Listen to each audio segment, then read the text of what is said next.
అంటే ఇప్పటి వరకు కూటమి పరిపాలన అసలు ఎలా అనిపించింది ఇప్పటి వరకు? మాది బూర్జు మండలం కాలపర్తి పంచాయతీ నుంచి రామినాయుడు.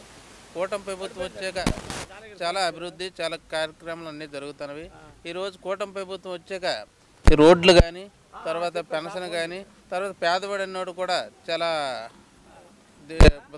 బతుకు తెరువుగా చాలా బాగుంది. ఈ కూటమి ప్రభుత్వం వచ్చాక ఈ మహానాడు అనేది కడపలో పెట్టడం ఒక చరిత్ర సృష్టించింది. ఈ కడపలో పెట్టే మన రాష్ట్రం ఒక కూటమి ప్రభుత్వానికి ఒక పార్టీ మీద చాలా నమ్మకం, అందరికీ చాలా ఇదిగా జరుగుతుంది. సో మీరేమో బాగుంది అంటున్నారు, ఓవైపు వైసీపీ వాళ్ళు కానీ ఇంక్లూడింగ్ జగన్ కూడా ప్రెస్ మీట్లు పెట్టేసి సో ఇక్కడ పరిపాలన ఎలాంటి మంచి పరిపాలన జరగట్లేదు, మొత్తం కక్షపూరితంగానే వ్యవహరిస్తూ అరెస్టులు చేస్తున్నారు అంటున్నారు, రెడ్ బుక్ పరిపాలన అంటున్నారు వాస్తవానికి. దాన్ని ఇప్పుడు అది అవినీతి అనేది అతనికి అవినీతి, ఆ రోజు అతను అవినీతి చేయడం వల్ల ఈ రోజు మన రాష్ట్రం అనేది బాగా ఇదైపోయింది. ఈ రోజు వాళ్ళంతా రెడ్ బుక్ అనేది, ఆ రెడ్ బుక్ అనేది అతని అవినీతి వల్ల ఈరోజు మనం రెడ్ బుక్ అనేది రాయడం జరిగింది. ఈరోజు కూటమి ప్రభుత్వం వచ్చాక అభివృద్ధి అడుగులు వేసి మేము ముందుకెళ్తున్నాం, అతనిలాగా అవినీతి చేసి మేము ముందుకెళ్ళటం లేదు. అది అదటికి అంటే ఒకప్పుడు నారా లోకేష్ యువకాలం చేసేటప్పుడు రెడ్ బుక్ అన్నప్పుడు అందరూ వైసీపీ వాళ్ళు సెటర్లు వేశారు కదా, ఇప్పుడు దాని గురించి ఏం చెప్తారు?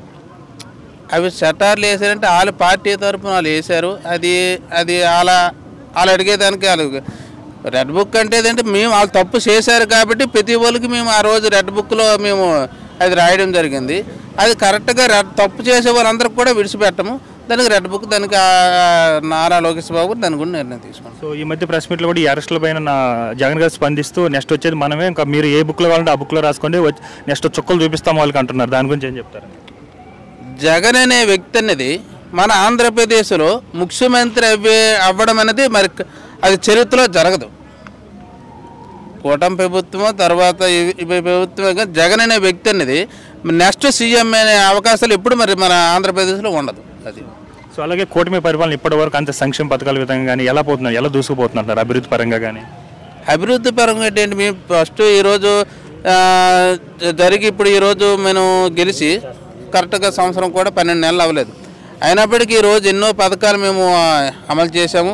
ఈరోజు మన రాష్ట్రం చాలా లాసులో ఉన్నది, చాలా మన ఇబ్బందుల్లో ఉండేటప్పుడు కూడా ఈరోజు మనం ఇన్ని అభివృద్ధి కార్యక్రమాలు మనం జరుపుతామంటే అది ప్రజలు కూడా ఒక ఉద్యోగస్తు అందరికీ తెలుసు.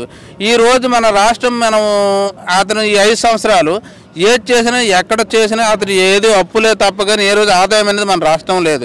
ఈరోజు ఆదాయం లేనప్పుడు కూడా మనకి ఈరోజు పెన్షన్ కానీ తర్వాత ఈరోజు ఏది కూడా మేము అనేది నెక్స్ట్లో అమ్మఒడి కానీ తర్వాత రైతు అన్నదాత సుఖీభా కానీ ఈరోజు కూడా మళ్ళీ ఆగస్టులో మన బస్సు ఫ్రీ అని ఇవన్నీ కూడా మేము అమలు చేస్తూ ఒకటి జరుగుతుంటుంది.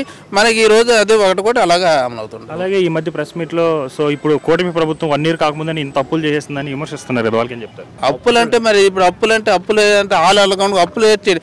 ఈరోజు మనం ఏంటంటే ఆదాయాన్ని పెంచుకుంటూ మనమేమో సంక్షేమ పథకాలు మనం ముందుకు జరుగుతున్నాం. అలాగ అప్పులు చేసి మనం సంక్షేమ పథకాలు ఈరోజు మనం చేయటం లేదు. మన ఆదాయాన్ని పెంచుకుంటూ మనం సంక్షేమ పథకాలు ముందుకు